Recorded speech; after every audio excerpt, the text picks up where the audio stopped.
guys, happy Monday. I am over here freezing my patootie off, and someone is island style living the vida loca. It's gorgeous. I'm going to show you my view from the hotel room. Guys, look at that. Look at that. And you're in Fiji, right? Yes. I'm in Fiji on Nandi Island, and everything has been perfect, gorgeous. Everything smells good, tastes good. The men are gorgeous, for a little extra, extra Lord. sweet. Oh, Lord. April's going to come back with a 90-day fiance. Thought about it. It's still an option.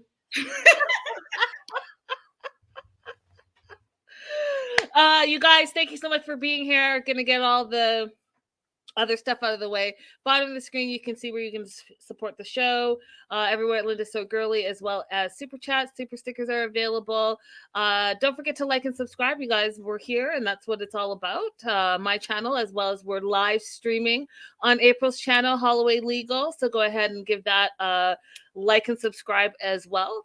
Shout out to the live chat, Renee, Stevie, Rebecca. You guys, I know, I've been doing so many things. I don't think there's enough hours in the day right now for me. So the day just flies by. So then I did the link and I put the time wrong. So some of you guys might have thought it was going to be in an hour and a half from now. And then I was like, hey, what's going on? And just a mess. But here we are. We're good. So thank you guys so much for being here and for dealing with my nonsense. We're covering 90 Day Fiancé the other way. Season 4, episode 9, A Beautiful Thing, and it was a beautiful thing indeed. I really feel like this was one of the better episodes I've seen in quite some time. And I know that because it brought me to tears. And normally, me, I'm cussing people out. I'm SMHing all over the place. I'm looking at my TV side eye, all the things, yelling at the TV, go home, my love. I still feel that way. But overall, it was a great episode. What did you think, April? So I really liked this episode, like you said. However, there was one phrase that super stood out to me. In my heart, I don't like. Oh, are you going to wait and tell us, or? I'll wait. I'll wait. It's about Nicole and Mahmoud. That stood out to me so much, that one comment. Natatat said you're not allowed to bring any live souvenirs back. Natatat is a regular here, and she knows what I say. Vacay base stays on vacay. So you don't want me to live my best life, Nat? Go ahead and live your best life, but live your best life and keep your best life living right there and come on back to reality. Let's get started. So we're going to start with Danielle and Johan. Overall thoughts of their segment? I thought that she approached it the right way in the conversation, and I was disappointed in his reaction. What'd you think? I thought that, what did I think? I have questions because I think that when you're dating versus when you're married, I think it's different. But I do think that if someone's in your life, you can't just cut them off if they're truly indeed a friend. But I feel like I don't know, Danielle, you acted like he wasn't your boyfriend, but really he was living with you, so he was your living boyfriend. So you didn't tell your husband that your living boyfriend was in town. So I don't know. I had some thoughts, so we'll talk about it, and we'll ask the live chat, and we'll see what the live chat has to say. All right. So it's Danielle's first full night back in, or not back. Well, she is back in the Dominican Republic, but living in the Dominican Republic. And the first thing she pulls out of her suitcase is her license plates from her car that she forgot to turn in. A lot of people had a lot to say about that, you guys, and I know that you guys all messaged me, and I've heard the things, and yes, I know about the Easy Pass and all the things, and that's what, I mean, we don't know. She could have possibly just forgotten. But all these conspiracy theories out there, I've heard them. I don't know, but she went on international TV saying that she had her license plate. So if she was really trying to do anything shady, she wouldn't go on international TV and say, hey, this is what I'm doing. So let's all just settle down.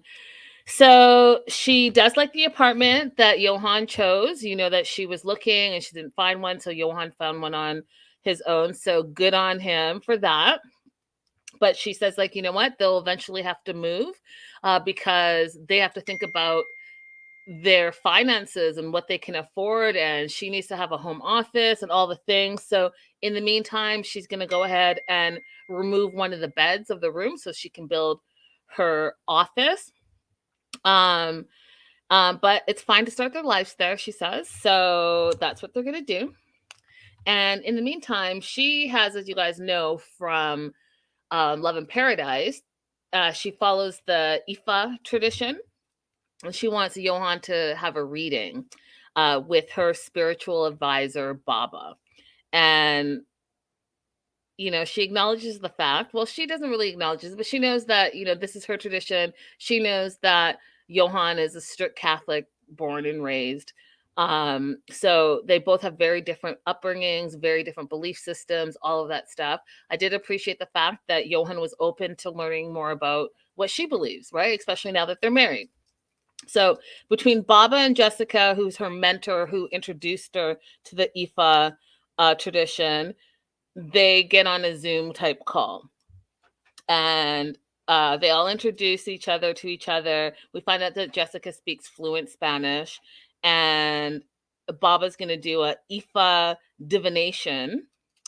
And so, okay, as you guys know, I'm 100% a believer, Christian, all the things. And one of the things I think is interesting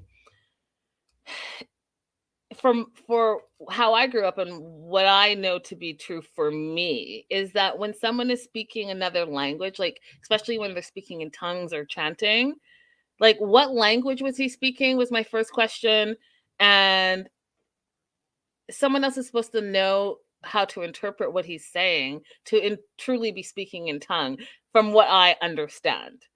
What are your thoughts on that part, April?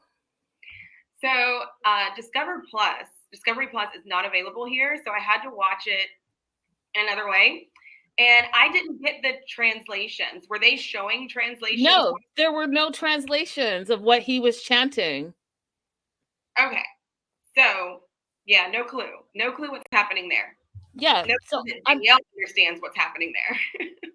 I mean, I don't think anyone knew except for Baba. So he was using some type of chain, and I guess he's going by whatever the knots in the chain were. I would have loved to learn a little bit more about what that was about, and like how that works. So it all depends on how the chain falls to the ground, is what the advice is given.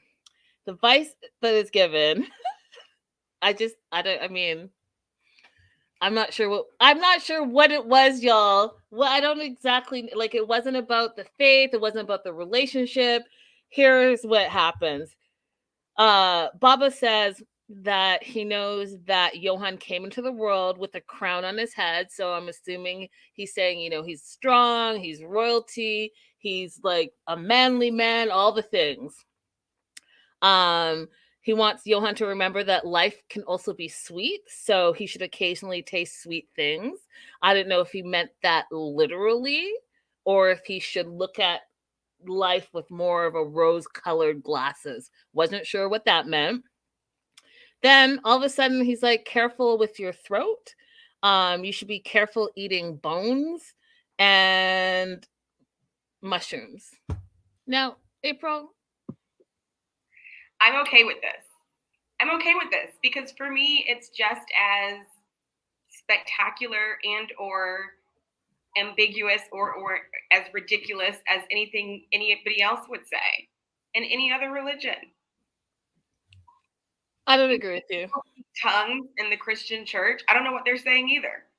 Yeah, but like I said, when someone else is speaking tongues, someone else is there to interpret it. That's the only way where it's actually true and indeed that if someone has been given the gift of tongue, someone else has also been given the gift to interpret that. If someone is just randomly speaking in tongue and no one knows what they're saying except for them, then that's when you start questioning things. And my whole thing is, shouldn't we all be careful when we eat fish? and the bones? Because like, wouldn't that affect all of our throats? Yes, but I mean, like I said, like there in almost every faith, there's a person who can see the future in some way or can divinate in some way. So I'm not going to question it. I don't question the other people. I'm just questioning because I'd like to understand, and I don't understand. I felt it was a bit random. Even Johan was like, the advice seems a bit weird. You know, he thinks that Baba is nice and all of those things, but he's like, how does this bring him closer to God? Which is, you know, what your spiritual advisor you would think would do. But I don't know if that is that the goal though. I thought the goal was like to find a way to live a better life, not necessarily to bring you closer to a particular God. No? I mean, I could be very, very wrong, but I thought it was more like whereas some religions focus on how to get to the afterlife, like heaven, or a place similar to heaven, I thought this one focused more on like how to live a good life while you're here. the Ifa tradition? Yeah. I don't know. Okay. I honestly don't know. I don't know either. That's just what I had mentally was thinking that it was. Yeah, I mean, I don't know, but if I mean, that might be the case. That might be the case, and so he's spiritually advising them to live a better life by being careful when they eat fish. I don't know, y'all. I'm trying to figure it out. If you all know, if you guys know something about it, I'm sure I could Google it. But if you all know, feel free to message April and I in the comments. Let us know in the live chat. Rebecca said I was waiting for him to say no more peanuts. No more $200 peanuts for you. Yeah, careful with your throat on those peanuts, Johan.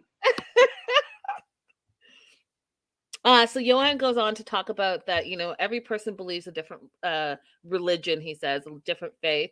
And he has one that he believes. He knows that Danielle has one that she believes. And he's not going to convert his whole childhood belief to an adult man in one day. I still think it's great that he's open to understanding and learning some more. I think that, you know, we can all be open to learning because learning is learning and you can never learn too much. But that's as far as it's going to go. Now, Danielle, I think, may have thought in that moment that he was going to convert and live the type of life that she is leading. And he kind of shut that down immediately. And then all of a sudden there was like some type of flash. And they need to pay their electricity, and apparently Johan knew from the day before but didn't say anything. And they have this like little tete-a-tete where they're like, who's gonna pay? She's expecting him to pay and he's expecting her to pay, and literally said, you're paying. And I was like, okay, so what's happening with the business? Is that bringing in money yet? You guys clearly have not had the conversations that I keep telling you guys that need to be had before you get in a serious relationship, and absolutely before you get married. So how are y'all haven't talked about finances yet? Because how you met him is who he is. Just FYI. So if you want things to change, you're gonna have the conversation. You need to talk about your finances, how you spend, how you save, what you think your 2-year, 5-year, 10-year plan and goals are financially.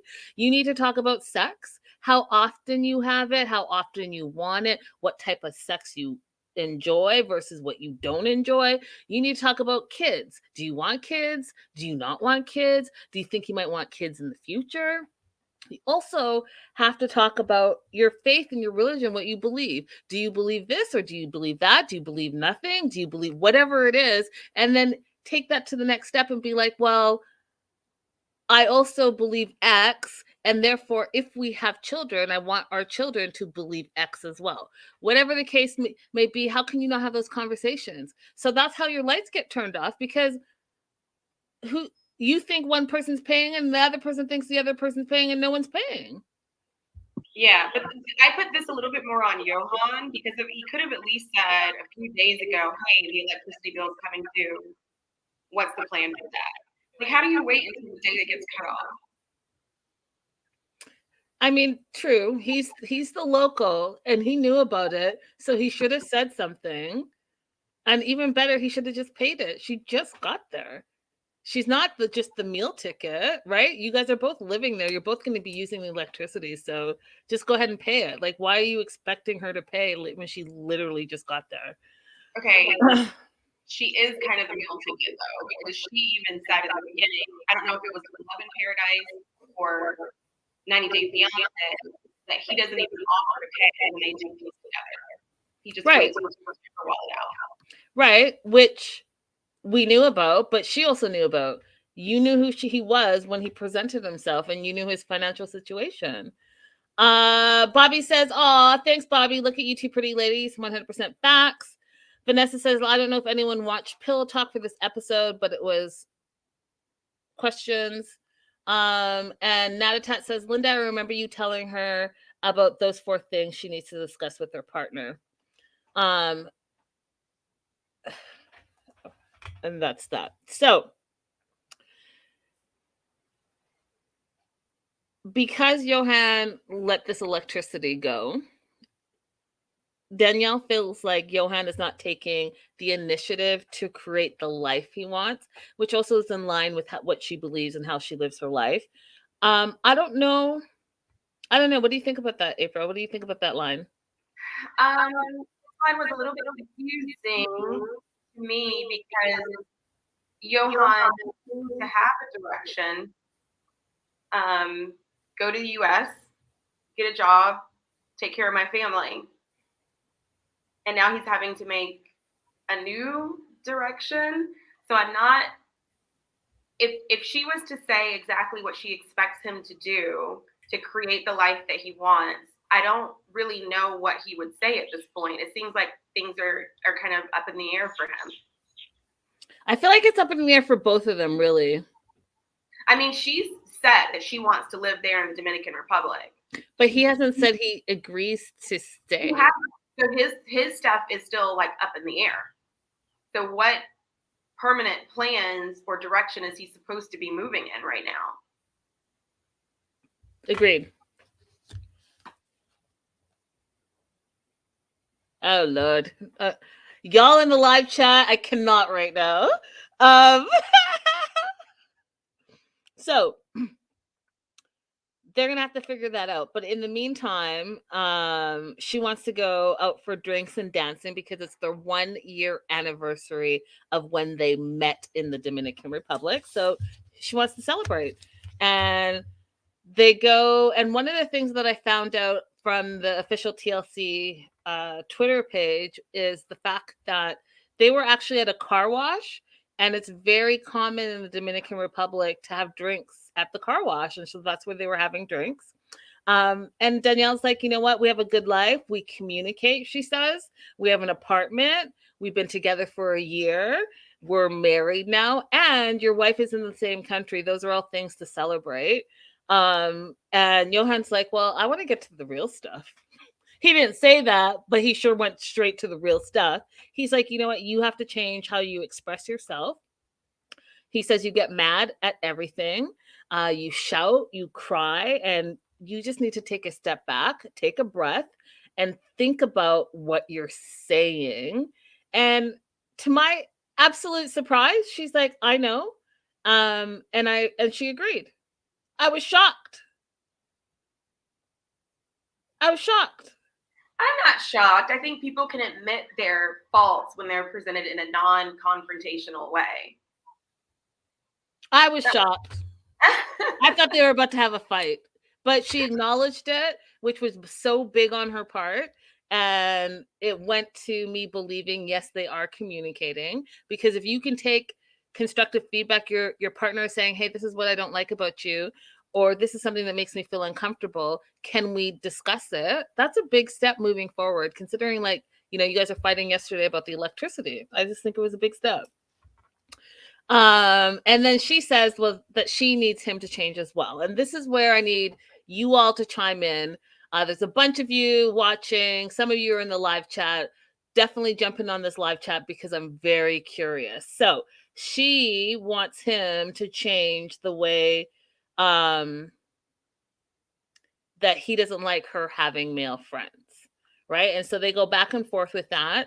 And he's like, well, you don't like it either. You don't like it when I have female friends. They seem to come to an understanding saying, well, then they're both going to have friends of the opposite sex and indeed be able to go out with their friends with no issues. So because they agreed with that, Danielle immediately says, oh, and by the way, I have a friend in from Miami, and he wants to meet up.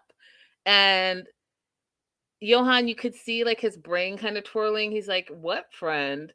And she's like, Taylin.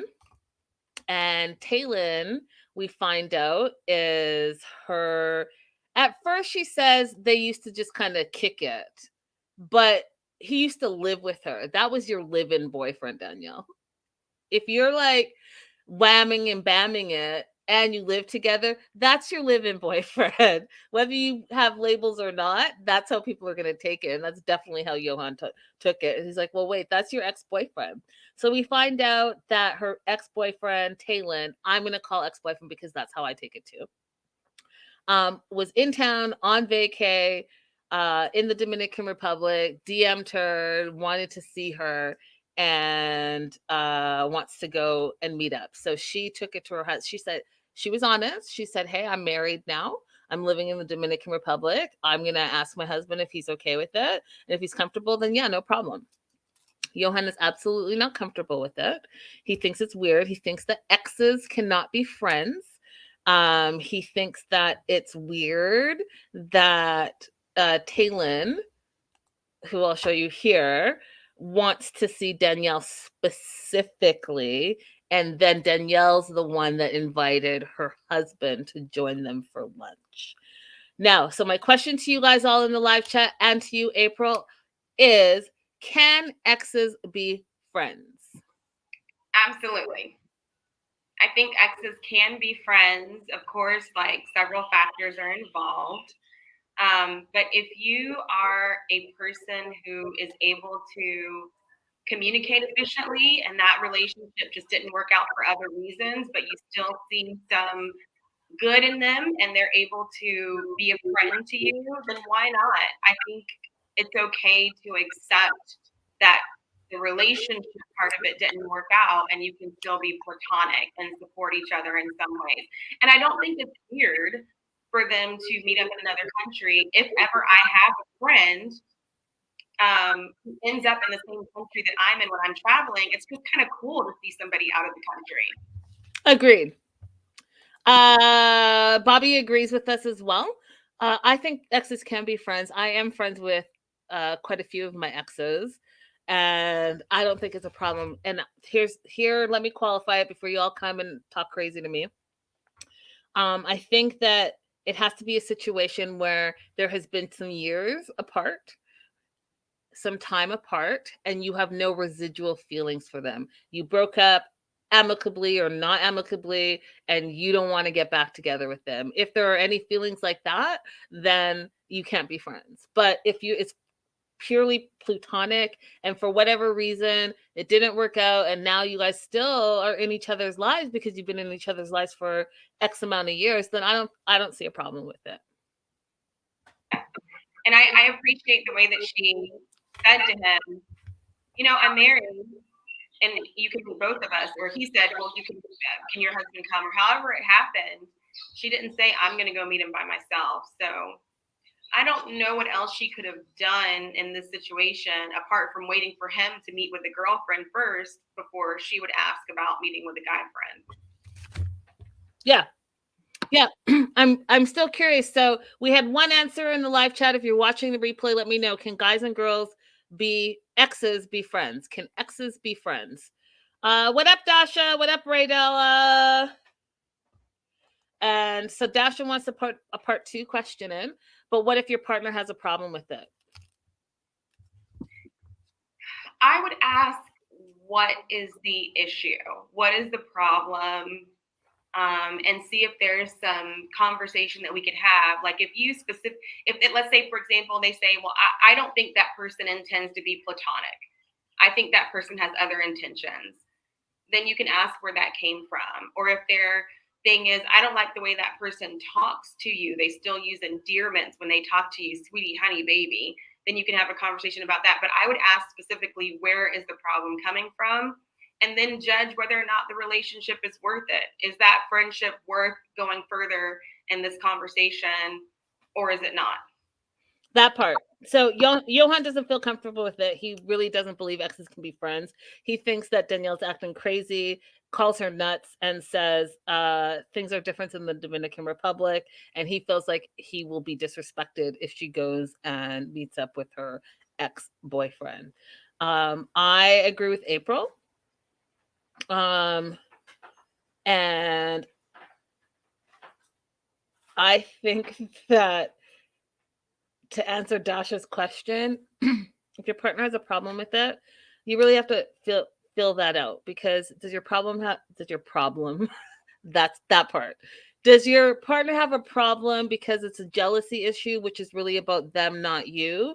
Or is there a lack of trust in your relationship? What's the root of the problem? If your partner can say, hey, listen, like April said, you may feel platonic, but perhaps your ex still has feelings for you. And here's why I think they have feelings for you, because, like she said, there are pet names involved. Maybe like the interaction is not platonic. Maybe they're texting you inappropriate things, or whatever the case may be. If that's it, then okay, I understand that. But if it's not that, it's just like your partner has a feeling and doesn't like it, then that's something I would encourage people to address. Right. But we know Johan's problem is not any of those things. His problem is all a masculinity and misogyny issue. It is, there's nothing else to it. His response was not, I don't trust you, I don't trust him. His response was, it would be disrespectful for me. If people saw you out with him, it's disrespectful to me. Yeah. So like, it's going to be very hard for him to get to what he's feeling, because there's so many layers of what is masculinity on top of it. Absolutely. 100% agree with you. But you know what? I do honestly think that these two are going to make it. I think that they're ironing out the kinks, because, they met quite quickly and married quite quickly. And now they're ironing out the kinks. And part of that is a cultural thing. Part of that is a communication thing. And part of that is a long distance relationship. And now they're in the same space. And, they seem to enjoy each other. So I think that they're going to be able to work through it. What do you think, April? I think so too. I mean, a part of making it is how much the two parties want to, regardless of how much they fight or what the cultural issues are. It does appear that both of them want to be together. Yep. I mean, I'm no therapist, but I would think that is going to be one of the main determining factors. Yep. She's moved there. She's willing to change her whole life. So she's not going to throw in the towel because of one or two arguments. She's going to keep on working towards it.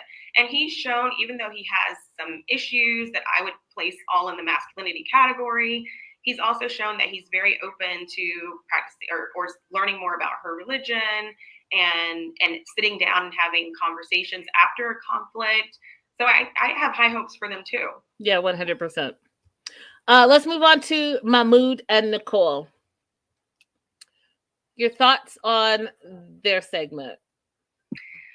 Okay, so the comment that I said in the beginning, in my heart, I don't like. So I was enjoying his brother, and I thought the brother was doing a really good job until we got to that comment. Tell me the comment again. In my heart, I don't like. So this was when he said that you've left in your mind but not in your heart? No, when he was explaining after they had got all back together and they were sitting with the brother, his wife Hatma, and he was explaining that when he first met her, they spent a few years in China together, and it was a while before she agreed to start covering herself. Mm-hmm. And she leans over to Nicole and whispers, "Oh, in my heart, yeah, I don't like."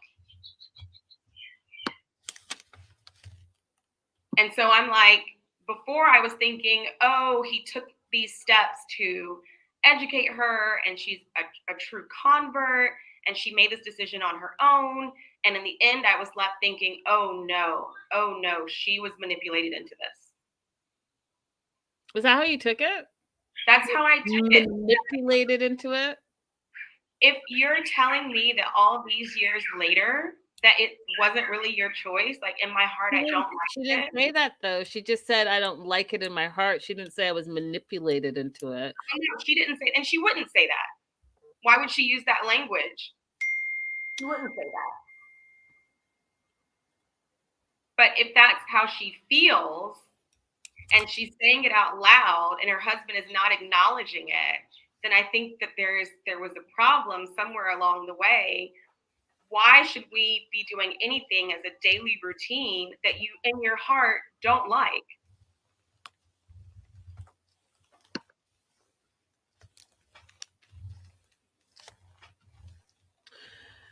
Well, here we are. Yeah. Here we are again.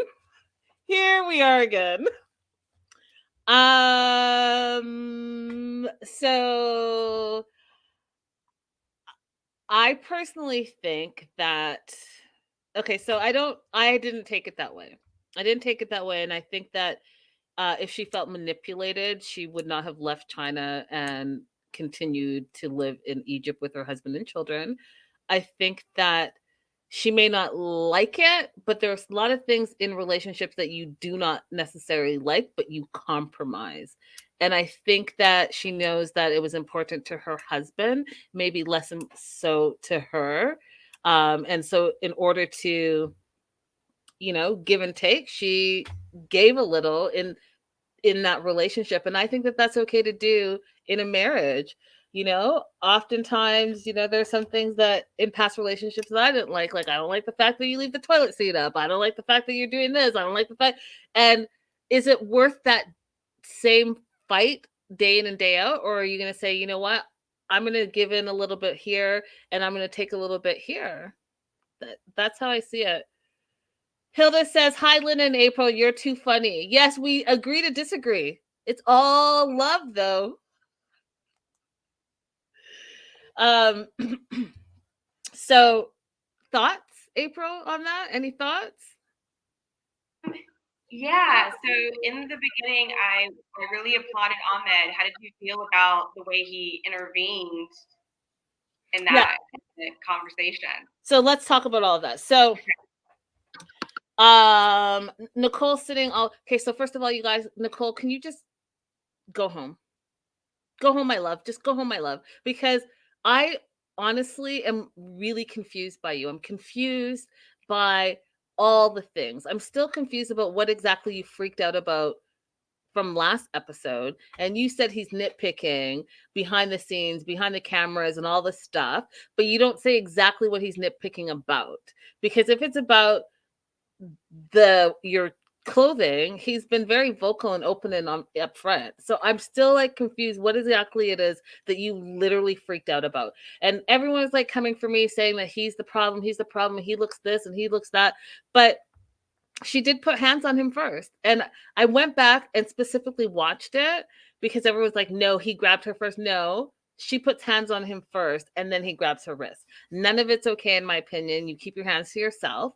But here we are. So she's still she's mad. And this is what I don't like. She's mad. She's told him to F and stay away from her multiple times.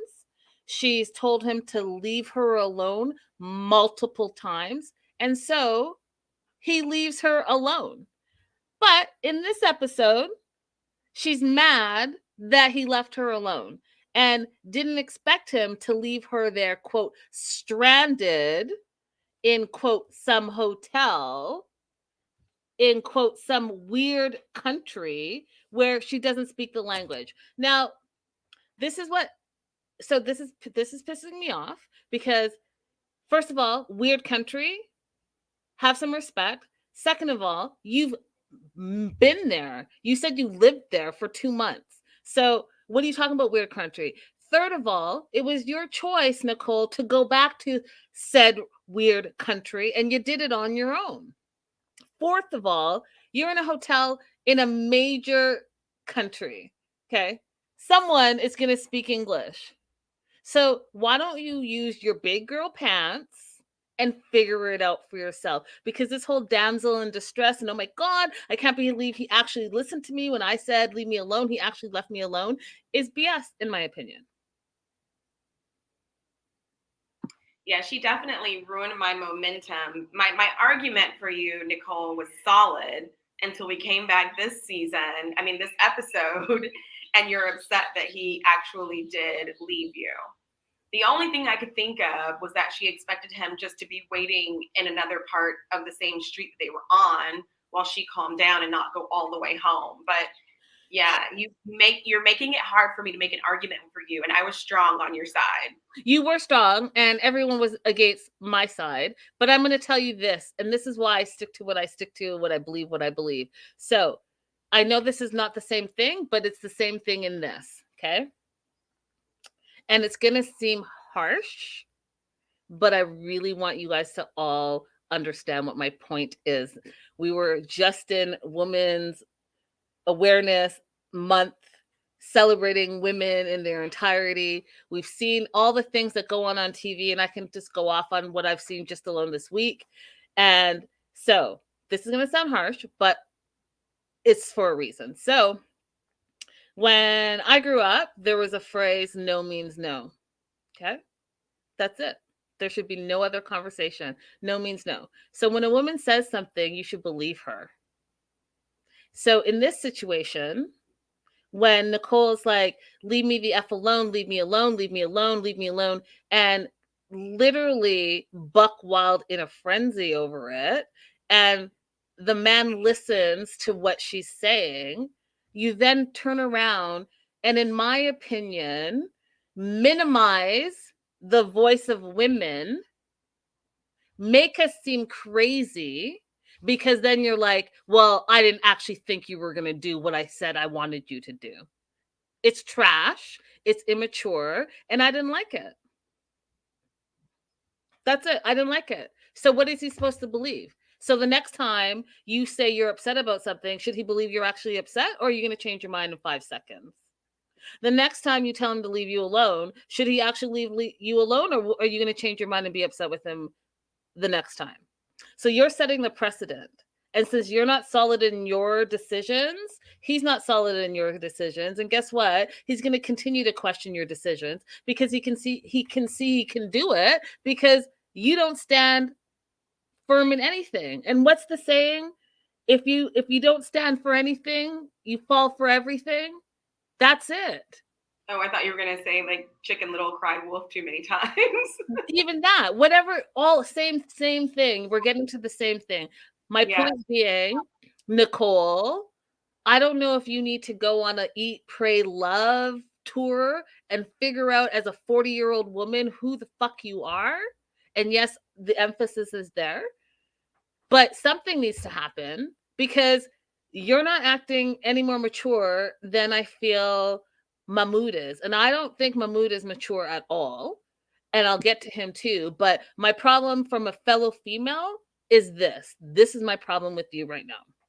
So she then goes on to say, because she doesn't speak the language, it's, quote, scary for her. And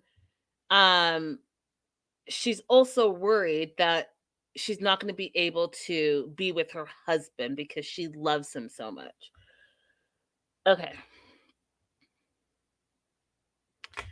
In this moment, she is truly making it difficult for me to believe any of the past conversations that she said that she's had with Mahmoud. And all I can say is I agree when Ahmed says that they are two little kids. 100%. Vanessa says, I hate people who say leave me alone and then say I'm mad because he left me alone. Totally agree, Linda. The librarian says, yes, Linda, go off.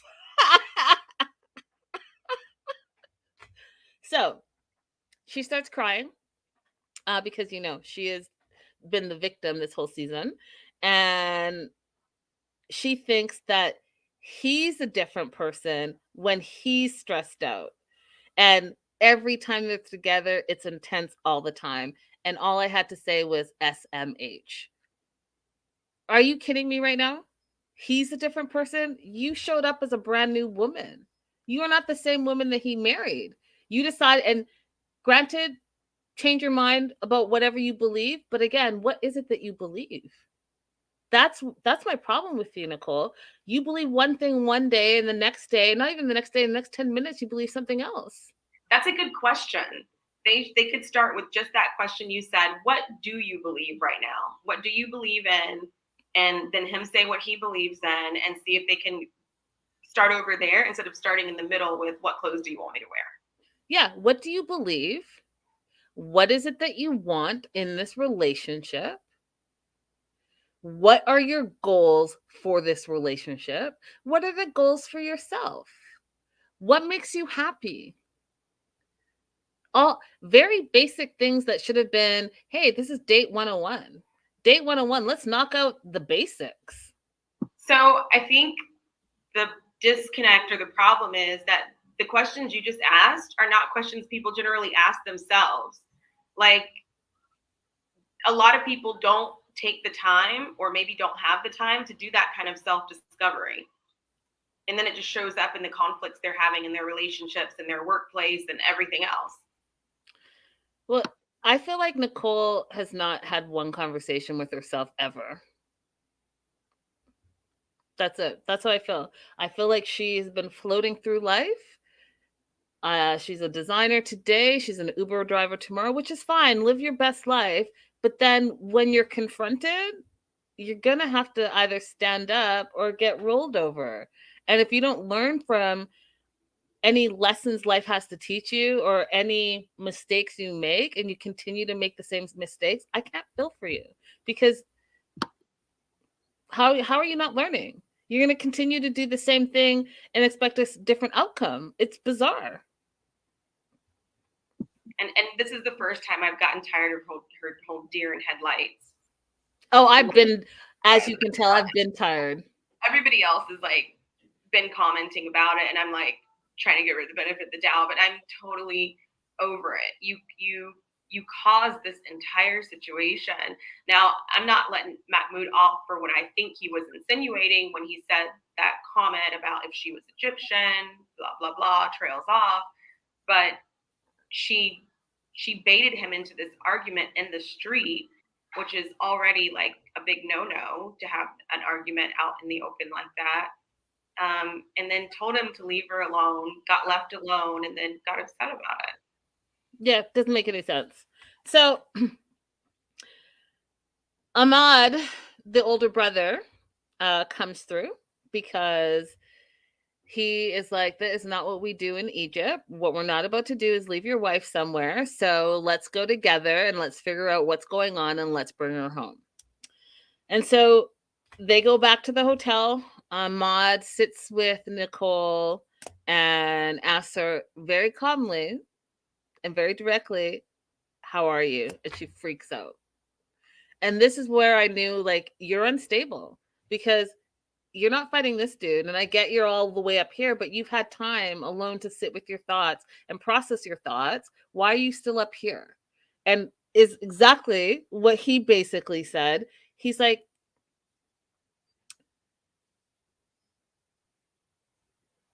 can we speak? Because, we can speak. I'm not Mahmoud, he says. And he says, we're family. I see you like a sister. And, I want to help fix this problem. And I can fix it as you like. You're my sister. Can you calm down? And agreed. I was like, you need to calm down. Because why are you saying, oh my God, every time he sees me every second, he treats me like shit. And oh my, what? Do you know? I'm generally like not a fan of the calm down being said to women, but I think in this case he's like, hey, let's take a step back. I'm coming to you as a brother.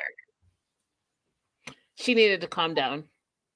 He was not the one she was mad at. So I don't normally be like, hey, no. I feel like when someone says calm down, you probably need to calm down.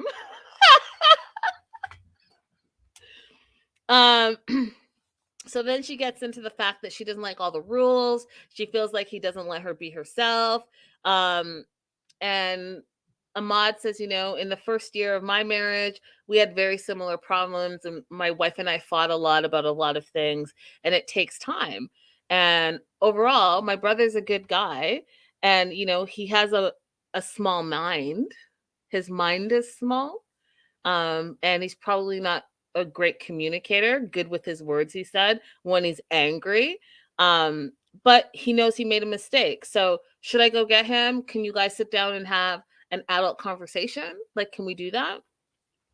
And at first, Nicole was like, this is none of your business. It's between me and my husband. But it's clear to me, Nicole, that you all need a mediator, because whatever it is that you two are doing, you're not communicating. And you both are acting very immature. And I'm bringing it back to, you're 40 years old, he's like 32 or whatever, but you guys are acting like you're brand new to being in a relationship, which we know Mahmoud is. And I'm going to also get to Mahmoud. He is not off my radar either.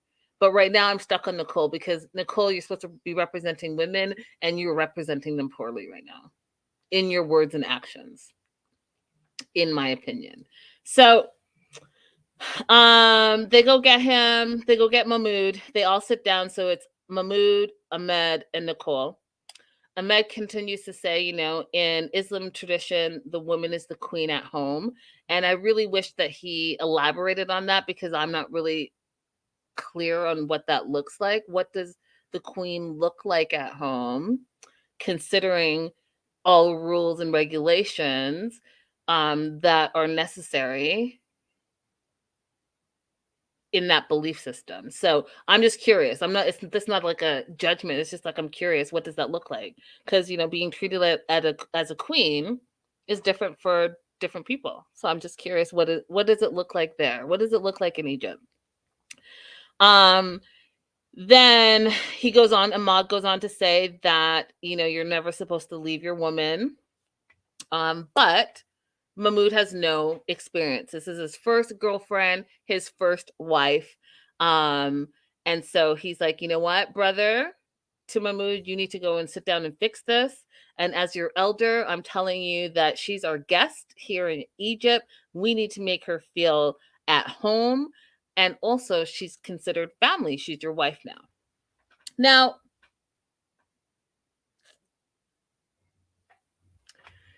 dear Mahmoud, I feel like it's showing that you've never been in a relationship. And I get, part of it is faith, religion, and all the things. I understand that. But I also think, too, that picking an LA girl, I know she's not originally from LA, but she's been living in LA a long time, Pasadena, who was on some trip in Egypt, not for the cultural awareness of it all, but for the fabrics. Not to say that's, well, actually, I'm saying it. So you picked her out of all the peoples to have your very first experience, and clearly she's going to be a little bit more high maintenance than what you're used to. And since you're not used to anything, this is probably a shock to your system. And I'm just thinking that perhaps maybe you should have gone on a date or two or three or four during the time that you were apart and separated, so that you got a little experience under your belt with a local, and see if it's any different than this, because you guys were on the verge of divorce. I don't understand how we're here. He wouldn't have been allowed to do that while they were still legally and religiously married, though, right? I mean, seems to me like in this episode, they pick and choose what they're following and allowed and not allowed to do. Point taken. Point taken. But I have a new suspicion in this episode. Do you think that him and Nicole had relations before they got married, and then he felt like he had to marry her because of that?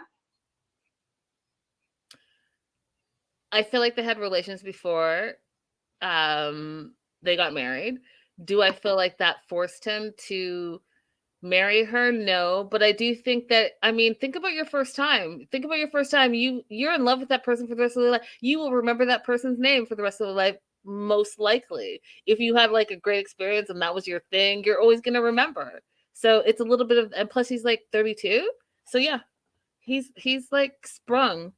You got this blonde hair, blue eye, doughy eyed. Oh my God. Ah! I'm sure like the whole victim, woe is me, damsel in distress was really attractive while she was on vacation. Reality, not so much, especially with no experience. Yeah. Especially when she decided, I changed my mind. I don't want to wear heat. I changed my mind about everything and everything I've changed my mind about. So then, um, my favorite line for them in this segment was when they all sat down to have the talk, and Ahmad hits Mahmood in the back of his head and says, "Say hi to thy wife, stupid guy." Died of laughter. And so here to me is where Mahmood, you're on the hot seat now. So Mahmood to me showed his immaturity in this little segment. So when he asked her, which I'm still confused about too, Mahmood. So I get why you asked her, but he's like, what did I do today? Because I don't understand. You freaked out, you pushed me on the street, and that's what he's mad about, right? Because he's trying to understand what is it that I did that set you off. But what Nicole didn't communicate by using her words is that she was just fed up. She's fed up with the whole situation. She's fed up with wanting to wear what she wants to wear, going where she wants to go. She really does want to have the life that she had back in America. And she's stressed out about it, and she is wound up tight about it, and she just exploded. But instead of being able to communicate that, she just freaked out and went all like haywire, like with cartoons where their head explodes and you see all that blah, blah, blah. She literally short circuited and then blamed Mahmood. So that's what happened there. And then she flips it and says that he's power tripping on her and constantly asking her for a divorce every time they fight. Yes, I agree with that. I think that that is a form of trying to control her. And I also think that that's a form of that's showing his immaturity.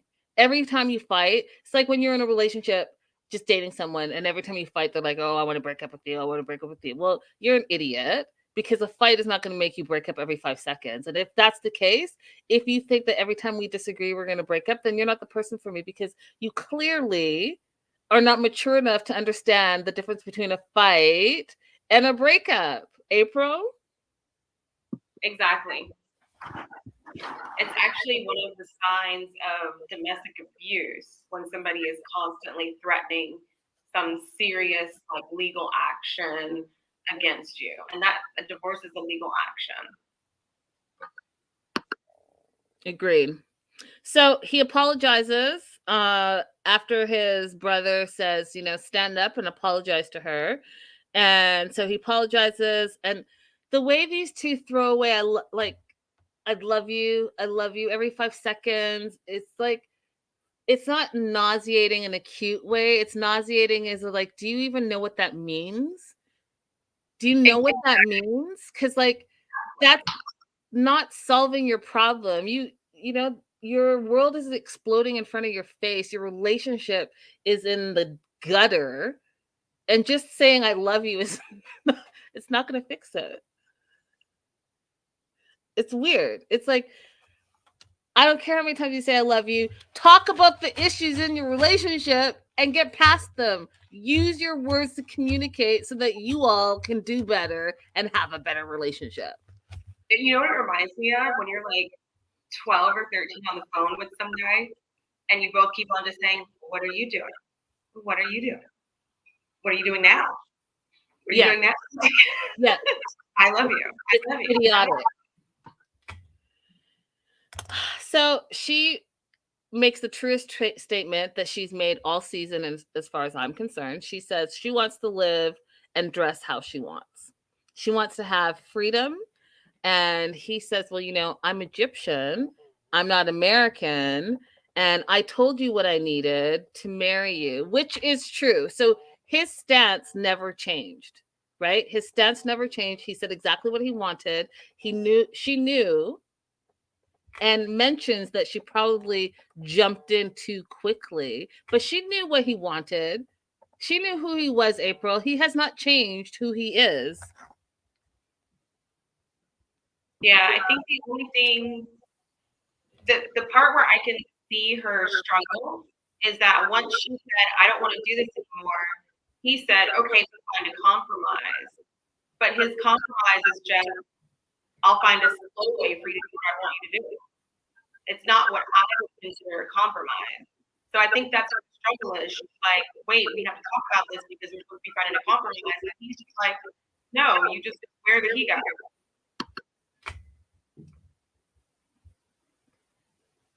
Yeah. Yeah. I mean, I see what you're saying. However, again, he told her exactly who he was and what he needed in his faith, religion, and his marriage. And he says to her, you're the one that changed things. Everything that you've done is different now. And you're the one that kind of broke what you said you were going to do. Yeah, but you can't keep going back to that. They're beyond that at this point. They have to start at the new juncture where they are. Something's happening with your sound, they're saying.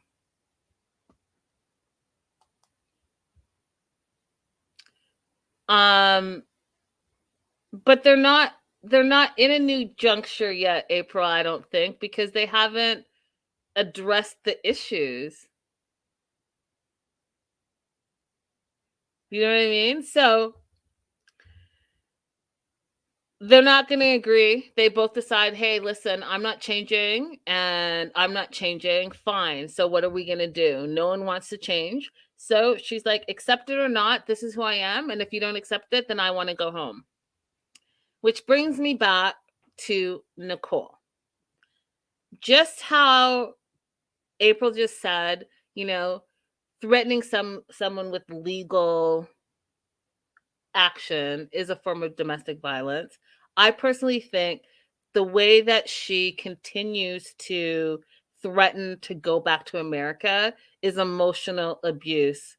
April's going to be back. She's going to test her sound. She's going out and coming back in. So we will wait for her to come back. But in the meantime, I'm going to continue to keep chatting about this. She's back. Do you want to go ahead and unmute yourself? Yeah, let's see how it is now. A little bit better. I still hear a little bit of an echo, but it's much better than it was. And how about let's leave you on and not put you on mute. Okay. Because I think that I would rather have any background than maybe it's like not having enough time to catch up. I got you. It's just, they're playing music at the beach down there, so I thought I would just like try to cut it out as much as possible. But you know what? Maybe the beach vibe is what I need in the background. And maybe the beach vibe with my little toque on is what I need, girl. I need to vicariously be living my vida loca in Fiji. Okay. So again, like I said, or I was just saying, April, I feel like just how Mahmoud threatens divorce and how she threatens to go back to America is equally trash. I think it's equally trash and emotional abuse. Yes. They both go to that too quickly. But what I mean by saying like they're at a new juncture now is that he keeps on referring to the time that she agreed that she was going to cover.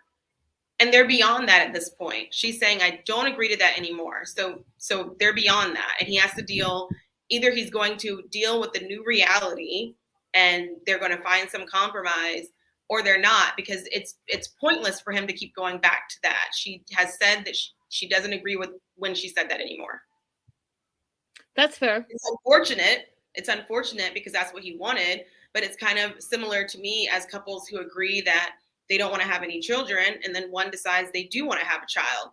Like, what is the point in keeping on saying to that person, but you said we weren't going to have any children? It doesn't matter. You're in a new point now. You're at a new point. So either you're going to discuss it from that point forward, or there's no point. Yeah.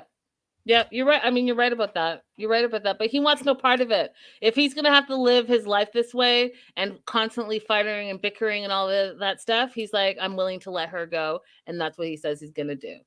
But Ahmad comes strolling back and says, what is going on here? Both of your faces look messed up. Clearly, you guys have not come to any type of conclusion. Both of you are stupid little kids. And so, since no one wants to change, how about we do this? Let's delay talking for now. Everything will be fixed, he says. You guys are all using your angry words. And because you guys are in your angry words, you're not really communicating. So, how about we take a beat? You guys get out of your feelings and then start talking. And in the meantime, he says to Nicole, like, your words may have left him, but your heart hasn't left him. And I thought that was interesting because, you know, she is dropping I love you bombs every 5 seconds. I think that, you know, they're love bombing each other, not knowing really what that really entails. Because if they really loved each other, all of this like petty nonsense fighting every 5 seconds about BS would not be worth it to them. Like, it just wouldn't. It's like trash. You know what? I'm kind of over both of them, to be honest. I'm over them, but I've been over Nicole. And Mahmoud, I'm starting to see like, hey, you got a lot of maturing to do. And, you know, you're in your 30s, you're not in your 20s. Like, at what point do you grow up? Well, some things you can't learn until you have the experience, right? That's why I said he should have gone out and dated some locals. He had what, a whole year almost, probably longer that they were apart because there was the pandemic. So like, you should have been in your little bubble. You should have bubbled some other ladies and. All in all, I think that he simply would be happier with somebody who comes from a place where they already accept that those are things they want to do, that they want to cover, that they want to live with his family, because she doesn't want to do that either, and that they want to pray multiple times a day and be friends with the other women in his family as their only source of friendship. Just find somebody who wants that. He'll be happy. That part. So again, he apologizes to Nicole, and then he wants Nicole to do the same to him, which again I thought was super petty and showed his immaturity. And then Ahmad said something that I was like on the fence with. So he was basically like, his brother doesn't know that women don't do that, and that Mahmoud doesn't know how to, quote, play with women. Now, I know that could have been a language thing, right? Where he really meant like doesn't understand how to interact with women. But that word play, for some reason, just irked me. And it irked me because it was more like play with them, like manipulate them. And I was like, is that what he meant? I need to know. But again, I mean, it could very well be. Remember when Shaida went to Bilal's mom for help, and the mom basically said, oh, as a woman, you have to learn how to manipulate the man to get what you want, make him feel like he's still in charge, but you can still get what you want. So maybe there is a religious and or cultural thing that's happening there where the women and men are expected to play games with each other. That's an interesting point. That's a really good point, April. If anyone knows, definitely let us know in the live chat. If you're watching the replay, let us know in the replay, because I have questions and I would like someone to give me some answers. Thank you. So, they're going to talk later. In the meantime, they're playing this game 31. Don't know. Do you know it? Are you familiar with that game? I don't know this game. Is it, maybe it's like 21? But 21's with cards, right? Yeah, I have no clue. No clue what they were. I had no idea. Again, if you guys all know, you know, I can't Google everything. Let's participate. Let's all help each other out. But they're playing 31, having coffee and hanging out with the family. And, you know, Mahmoud and Nicole are really looking at Ahmed and Fatma as mentors for their relationship and trying to say like, hey, they've gone through everything that we've gone through, so let's like move forward and learn from them and grow like them, and hopefully we will have a happy, healthy family like they do. So Fatma was the scene stealer in this scene, in my opinion, because she was like, I'm literally just here for the tea. I'm gonna go ahead and sip on my juice, watch how this whole thing plays out, throw a few things in, maybe a little bit of shade, and smile and watch it all in play. Loved it for her. So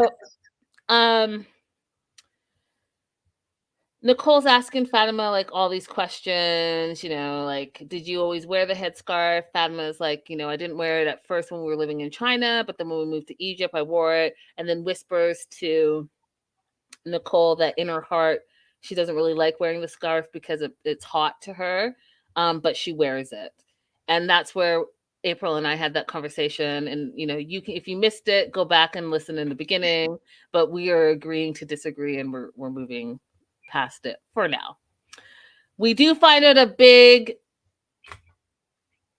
showstopper moment. So Ahmad, who is supposed to be, the mentor, the older brother, the guy that's living his best Muslim Islamic life, married, 2 kids, following Allah, all the things, used to drink beer. No, excuse me, used to drink tequila when he was living in China, and shocked everyone, right? Because one of the things Nicole is having a challenge with is the non-drinking part, and talked about how she used to share a beer with her dad, which your dad doesn't live in Los Angeles, so like you were doing more than just sharing a beer if you're literally having a challenge with not drinking. So I'll stop there. But then Ahmad says, I used to drink when I was in China. He really loves tequila. He really loves tequila, he said. And you could see he was having a whole moment of when he was remembering the taste of tequila. Yeah, it hit him hard, didn't it? You could see it in his face. In his whole face. Mahmoud was like shocked because he's the younger brother. He's a bit irritated with his brother because, it's forbidden. And Ahmad shows his wisdom again and says, we're not perfect. We all make mistakes and we learn from our mistakes.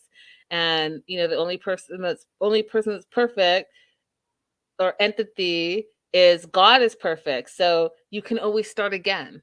You learn from your mistakes and you start again. And I thought that was the best metaphor for these 2 ding dongs. Go ahead and start this relationship again, because they really did even say that they started too fast and they went from 0 to a million, and all the stuff in between they did not do. They did not have the conversation. She literally changed her whole religion without knowing what her beliefs were versus what her new beliefs were going to be. She agreed to cover up when she didn't want to cover up. She agreed to the prayers and all the things when she didn't know what she was signing up for, which is her bad. There's no one to blame but herself. And so now she's having some buyer's regret, buyer's remorse, change of faith, remorse, all the things, remorse. And she's taking it out on her husband, who has said from the very beginning, this is what I want. Now, one of the things I thought was interesting that I'm going to jump ahead a little bit, April. Yeah, that's a good point. She was drinking. Remember when they were at the Rose Bowl in Pasadena and they were all outside drinking? Yeah, so yeah, clearly it's not just a beer with her dad. I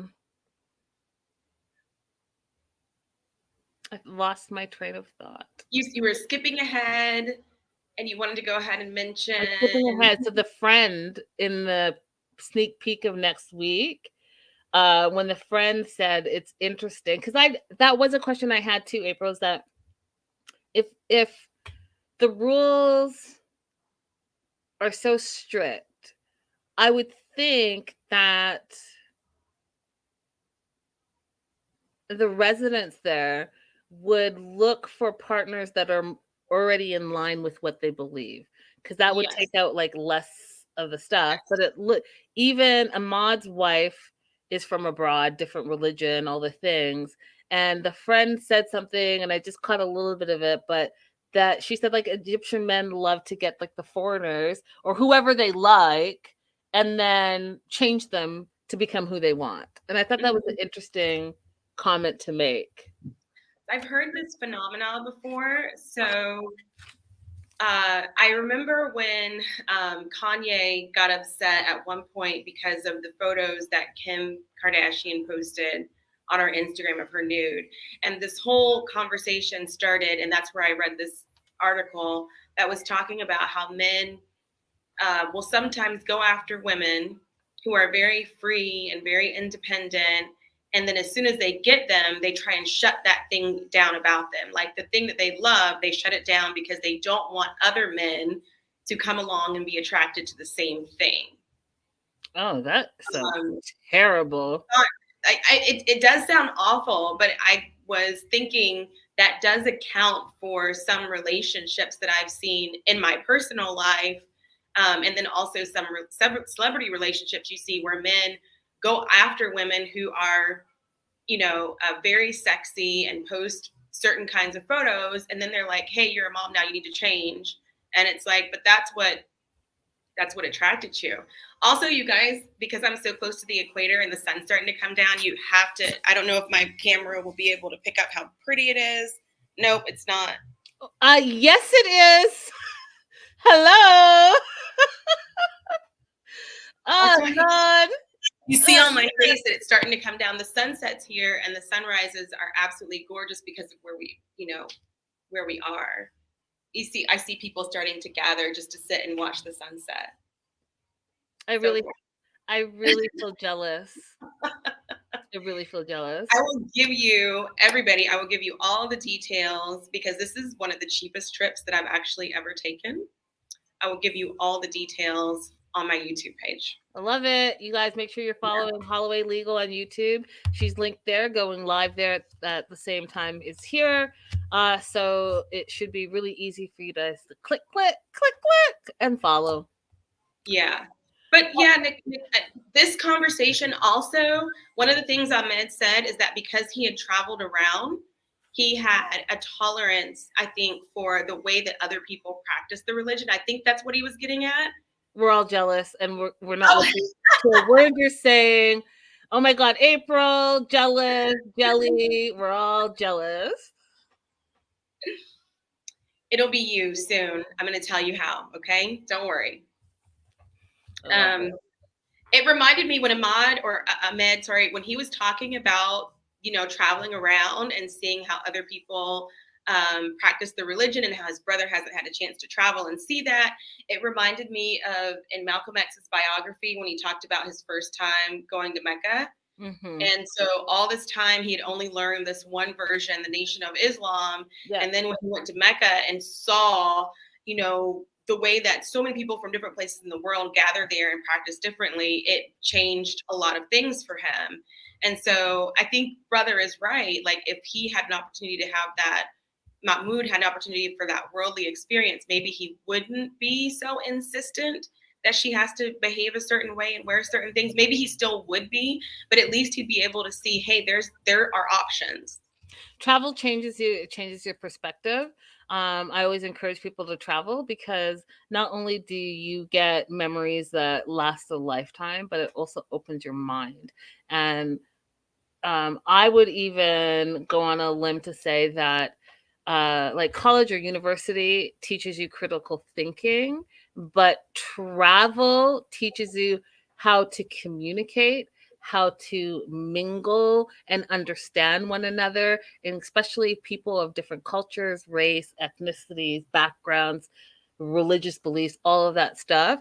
And it just makes it easier for you to be a good person and to love on my neighbor. And so if you have an opportunity to travel. And that's why I always also talk about the other way, how they travel, they should. And for people that don't have the economic ability to travel, this is a great show where you could let someone vicariously live through you.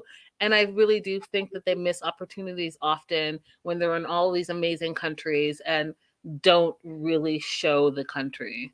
Yeah, they don't do the culture. So that would be my caveat for Americans specifically. If you are going to travel outside of the US, please do reflect on your own behavior. Go ahead, April. Teach them. There, I have been, well, mostly Australians and New Zealanders are here because of the proximity, but I oftentimes actively avoid other Americans when I'm traveling.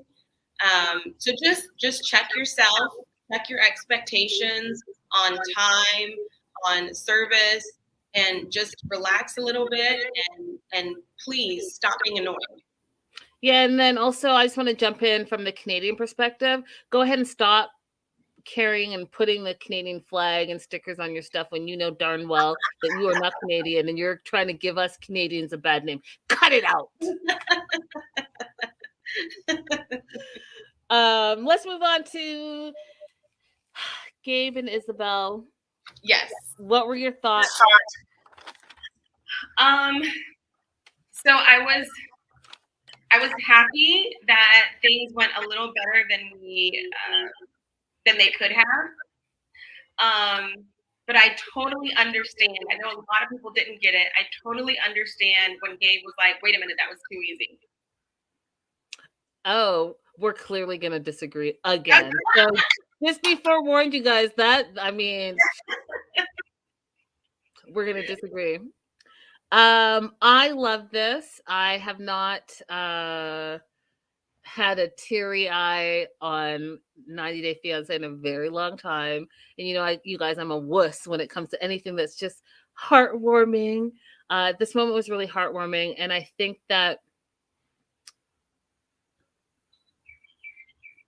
it was important in the time and era that we're in, especially right now. There are so many things, you guys, and I encourage you Americans to really start opening your eyes. There are a lot of things happening, and I'm not trying to make this all political, but there are a lot of things happening right now in this country, in America, United States of America, that are happening behind closed doors, literally. And so,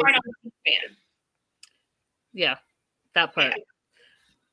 We need to start paying attention. So all the other stuff that is distractions, so what? Someone has ugly toenails.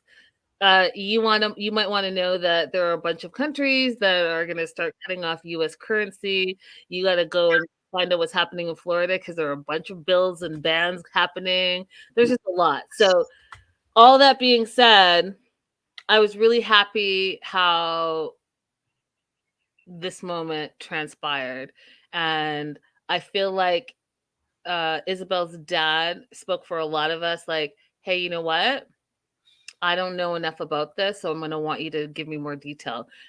As you guys know, that's where I started this season, and April came on board, thank God, and was educating us. And I'm still learning, obviously, and we're 9 weeks in, and 9 weeks is not a lifetime, but at least we all started to learn. So wherever you stand, I don't actually care, but we're all learning together, and that's what's important. So that being said, they left off on a kind of cliffhanger, where Gabe came out to Isabel's parents.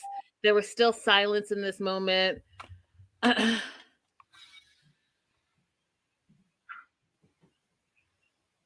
sorry, but I just got I love you to egg threw me off for a second, but that's to April. So I'll let April read that as I get back on track. So, silence. Gabe came out. There was silence, and so Gabe broke the silence by saying, "What would you like to know?" And Isabel's dad was like, "Everything. I want the whole story with more details." And so Gabe starts to say, I've been transitioning for 10 years. And all my life, I didn't feel like who I was. And now, even though I've transitioned, I'm still who I am. And I want you guys to see that I'm still who I really am. Dad says he's speechless. Mom is speechless too. Mom was a lot more speechless than I thought she was going to be because of all the things that Isabel said, how she's more, in a sense, progressive, perhaps is the right word. But the mom does say she's worried a little bit, which I thought was fair because she doesn't know enough about it. She knows little about it, she said.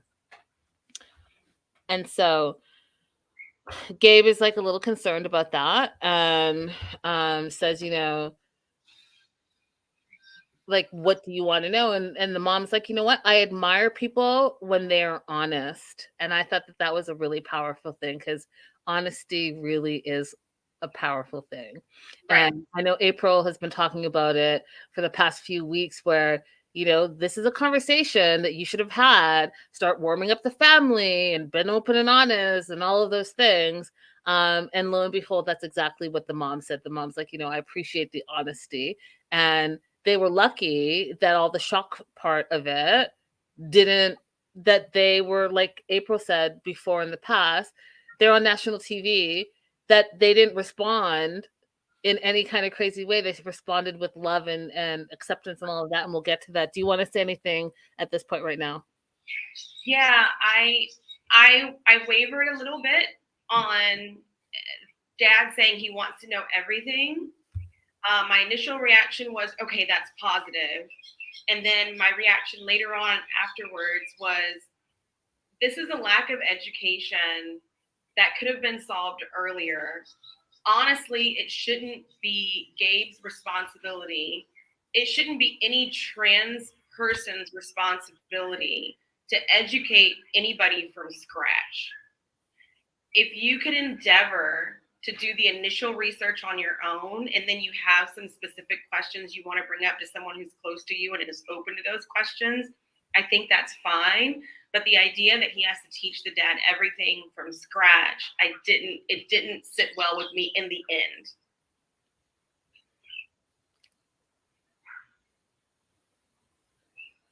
But did the dad say that?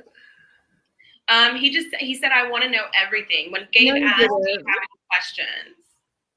He said, oh yeah, he did say that. He says, I want to know everything, the whole story with more detail.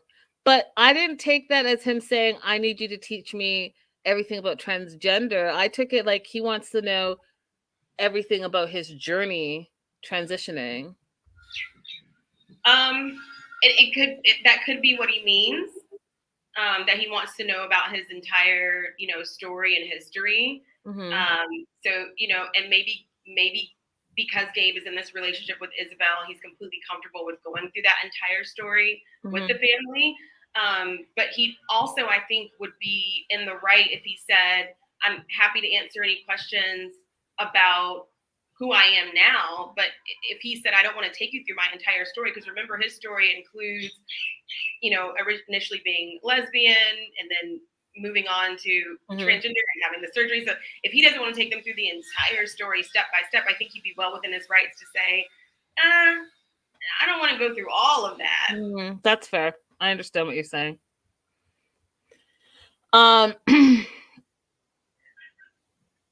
So the mom kind of answers that part of the question. The mom says, well, we didn't know you before. We know this Gabriel at this moment, and this Gabriel at this moment is great friends. And so that's kind of where they leave it. And then Gabe is again, I'm gonna pause because I'm waiting for the part where April and I are gonna disagree to say everything, because you guys know how I go on a little tangent. I don't want to go on like 10 mini tangents, so I'm waiting. But this is where Gabe tells them about a bad experience he's had where he's told people, told people. Yeah, either one. Okay. And they've taken that love back from him. So you can imagine having someone in your life and then all of a sudden they're not in your life because you told them a truth about yourself. And so he was saying, when they take that back, it's hurtful, it hurts him. And the mom, Isabel's mom, says, our type of love, the way we love, it's what's on the inside and not what's on the outside. And that was just really like, oh, special. The dad turns to Isabel and says, "Hey," again, what April said, "you didn't say anything this whole time. How did you react? How did you take it?" And Isabel's like, "I didn't have a problem with it. We started as friends and I accepted him." And um the dad goes, "To receive such news is not easy, surprising to him, but he hopes that with time it will become clearer and that he can explain more to the dad." So between Isabel and Gabe, they can explain more to the dad, because he said he'd like to understand and have another perspective. Did you want to add anything there? No, keep going. Okay. This is where I was just like, oh, I love this. This won't change my friendship or my feelings towards you specifically, Gabriel. He goes on to say, we're not perfect. And, we do have decisions that we make in our lives, and those decisions affect or can affect all of our lives.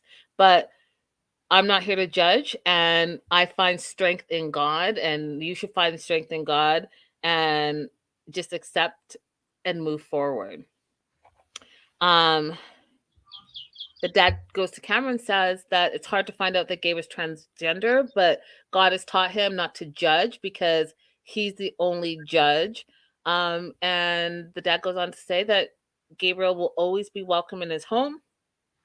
Isabel starts crying and says, they didn't know that the parents were going to be so welcoming and opening and open arms. They weren't expecting that. And nor did they feel like they were going to be supported. And that this is all so beautiful to her, that Gabe feels supported and accepted and loved, and all of that surprised them by their parents. But it shows how much of a beautiful person the dad is specifically, and what a beautiful family she has, that is full of unconditional love and respect, and she feels lucky. And then they have a moment where Gabe and him shake hands. And then this moment here, when they both get up and embrace each other, I just thought was a beautiful thing, showing that,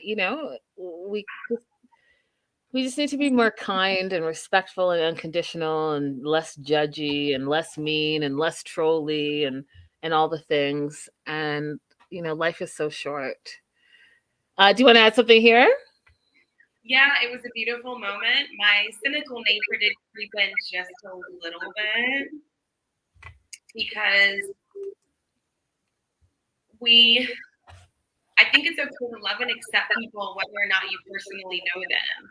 And I don't want this to be a situation where more often you see this in interracial relationships where, okay, we accept this one Black person because we know you and you're married to our child, but we still are going to hold out negative feelings about Black people in general.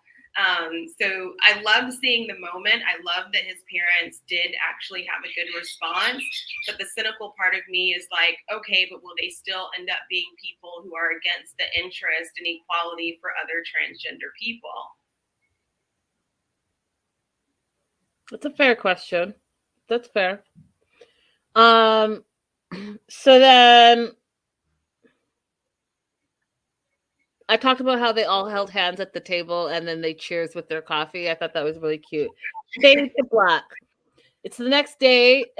Gabe wakes up with back pain because he's staying downstairs in some bed that's not really a bed to be sleeping in and day out. He feels good about the conversation that he had the night before with her parents. But during the night, he was, and I'm putting in this part, over. He didn't say that. He said he was thinking, and I'm saying overthinking. Mm-hmm. Is this real or no? And he's like, I don't know, he says. And he goes on to say, asking because everything in his life has been difficult and your parents were so nice, but why? And Isabella says, of course it's real. And of course they embraced you. And this is where April and I are about to disagree. So, April, go ahead and go first. So all of us have suffered some trauma in life, minor traumas, major traumas, and they show up in our relationships in different ways. Here, Gabe, his trauma that he's had in the past is showing up as disbelief. He's not been accepted by any of the parents of any of the partners he's had in the past. And so while it felt good to him while it was happening, he's gone back and this trauma has resurfaced and it's causing him to have this disbelief. And as a partner, you can't get mad at your partner's traumas. You simply have to try and recognize when it's happening and try and give them the reassurance that they need. Of course, as an individual, we need to be aware of what our traumas are too, but your partner can also help you with that by giving you the reassurance you need. So I'm not mad that he had this trauma and that it's showing up. I understand it. Okay, then I don't necessarily think we're going to disagree. You probably can't see this, but my highlighted part says, "Sorry for your trauma, Gabe." That's what it is. He's showing up with trauma that he has not dealt with or he has not experienced, in the sense that the trauma showed up and the result wasn't what he normally has as the result. And so now he is questioning everything about everything. Like, people can't be kind, people can't be accepting, people can't be loving, people can't be unconditional, people can't be respectful, all of those things. He's doubting because he's never had it before. And that's the part that I feel sorry for him, because that is a trauma that you haven't dealt with because you weren't able to experience it. And this is the first time you're experiencing it. And you're allowing it to seep into your new healthy, happy relationship. And that's the part I feel unfortunate about. Now, Yeah. Pardon? Yeah, no, I agree. Isabel goes on to say that they love you and accept you. And he says, well, not many people accept me. So he's very suspicious. Also trauma, especially the God religious part, people who he has said has trolled him the worst and have been the meanest to him. They've never, ever accepted him. And again, I said, because you guys know that I am one of those faith believers. I'm sorry for that trauma. And I'm sorry that people in the name of God are out here judging you, because that's the first thing, just like Isabel's dad said, that's the first thing is, what God has taught you and has taught me, that you can't judge people. The only person that can judge is him. And what I find fascinating with the like deeply, deeply overzealous, trolly types who everything is in the name of God, I'm just curious how beautiful and wonderful and honest and untarnished you're living your life. Because it's easy to go ahead and judge people and say this and that and say that God this and God's not going to. I'll say this. It's clear that you are not a real believer, because a real believer in Bible 101 knows that you are in no position to judge anybody, period. That's it. That's my TED Talk. So, We're both reasonable. well, I thank you. So he's still questioning if he's going to be accepted into their family. And that's where he leaves it. He wants Isabel to talk to her mom to see if the dad said anything else while they went to bed. In the meantime, he's spending time with the kids, which is also a beautiful scene at a pottery studio. He's with Sarah and Miguel, and he tells them that he wants to propose soon to Isabel, and she doesn't know and wants the kids' blessing, and also embraces it at them and makes them a part of the experience, which I just thought was beautiful. So they're going to make a plate and they're all going to make it together and paint on it. And then they're going to put the ring on the plate, and then they're going to do the proposal, which I just thought was so healthy and beautiful, and asking them how they felt about it. And they are happy.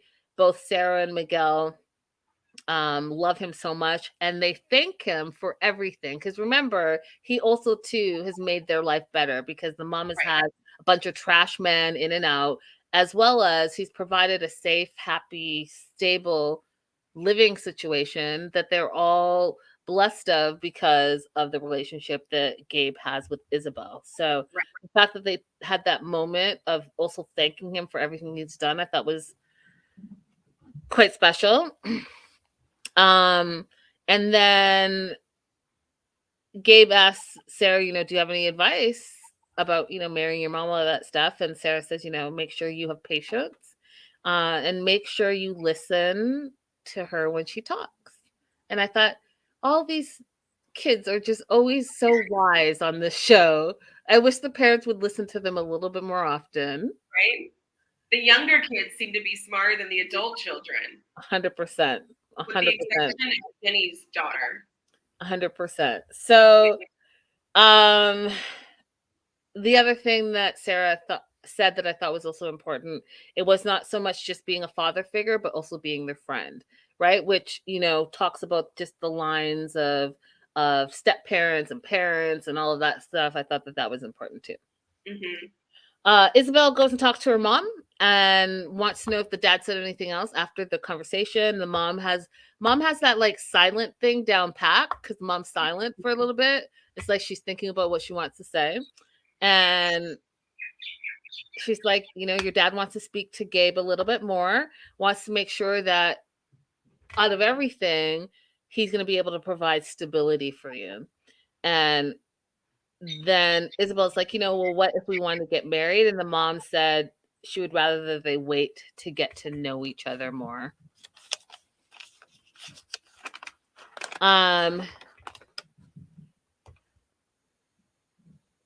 Vanessa says, maybe I have that trauma too. I could see them say, we do love you, but not for our daughter.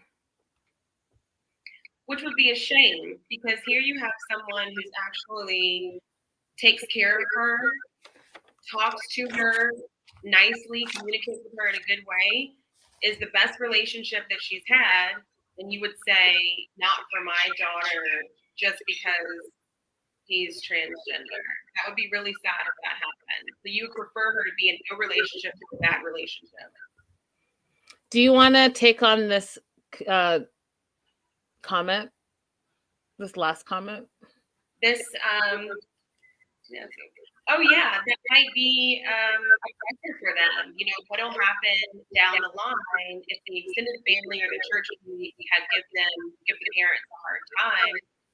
Some people don't do well under that pressure, especially if they're only thinking for one person and not for the group that person belongs to, right?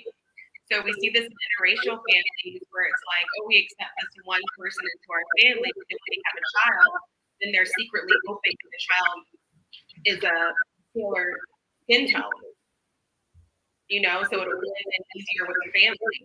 So yeah, that's a real thing.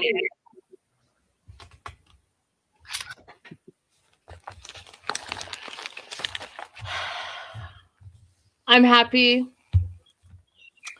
And I am sitting on such tea, you guys. Like, my Patreon subscribers already know because we had our news and gossip on Sunday. I've been busy, so I'm feeling like I might release it. I'll let you guys know. I'll keep you posted. But woo! I'll tell you, April, after the show. Okay. Last couple, where was Debbie and Usama, by the way? We have not seen enough of them. They're just like the filler couple this season, unfortunately. And Debbie brings me so much joy because she is like all the sayings, the way she dressed, all the things. She makes me happy. She brings me joy. Yeah. I feel like we can have more Debbie and Osama and just get rid of Jenna Rishi. What is that face, Vanessa? Go ahead and speak up. Use your words, because that emoji is not working for me. I feel like that means she's got some gossip too. Oh, yeah? Isn't that what that little slide face means? We'll find out, because she's about to use her keyboard and use her words. Jen. Go home, beloved. Stay home, beloved. That part. Love. Stay home, my love. That part. Why do you need to see him face to face? Why do you need to see him face to face? Well, Does it matter if it's a pattern? Once is enough.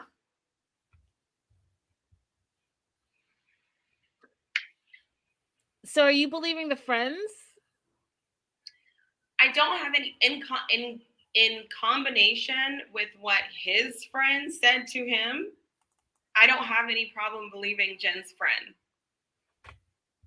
Like his own friend was saying, "Hey, when we go out, I have a problem or I see a problem with how you behave. I feel sorry for Jen." Yeah. See, when you put it in that context, 100% agree with you. If you put Jen's friend Randy separate and apart, I feel like she's a friend of me, and I'm just not.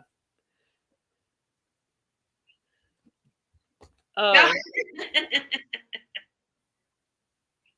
I don't get it. So Anyway, so we can make a video of it. We'll do it. We could make another video. I'll do it on my phone. about your reaction. Yeah, that's what she wants. Okay, but it can only be your reaction. It can't be Okay. what the news is. It can only be a reaction to the news. Okay, so anyways, Jen's back on the farm, and I've had I don't know if I don't know, you guys. I'm feeling a little like tingly. So if I get a little bit meh, it's because I'm feeling a little bit tingly because you guys, I just like things to make sense, and sometimes these things aren't making sense. And so I was like, they were the last segment, and I was just like, I don't know if it's because I'm coming off of a high with this beautiful moment that Gabe and Isabel and her family had, but this segment irritated me, and here's why. So Jen's back on the farm with her pigs, and if you remember when she was in India, and she's making fun of, not making fun of, but she was like, "Oh, there are these animals here and these animals here," and I was like, "Dude, you live on a farm," and so the first thing you show is the big hog that's on your farm, and it's okay in Oklahoma, but it's not okay in India. Like what? Anyways, so she's back. She's been back in Oklahoma for 3 months, and she feels like her life has been put on hold. And then she's spraying this thing on the top of the roof. What was that? Anyone? Because I was like, you just made a mess for what? What was that, April? I have no idea what she was doing. I didn't understand it at all. I thought maybe I missed something because of the way that I had to watch it this week. Yeah. No, you know. didn't.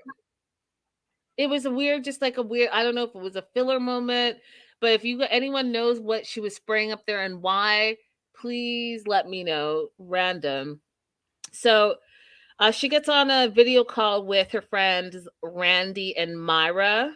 Oh, it was a wasp. Oh, it was a wasp killer to kill the wasp nests. Oh, okay. Well, thank you, the librarian.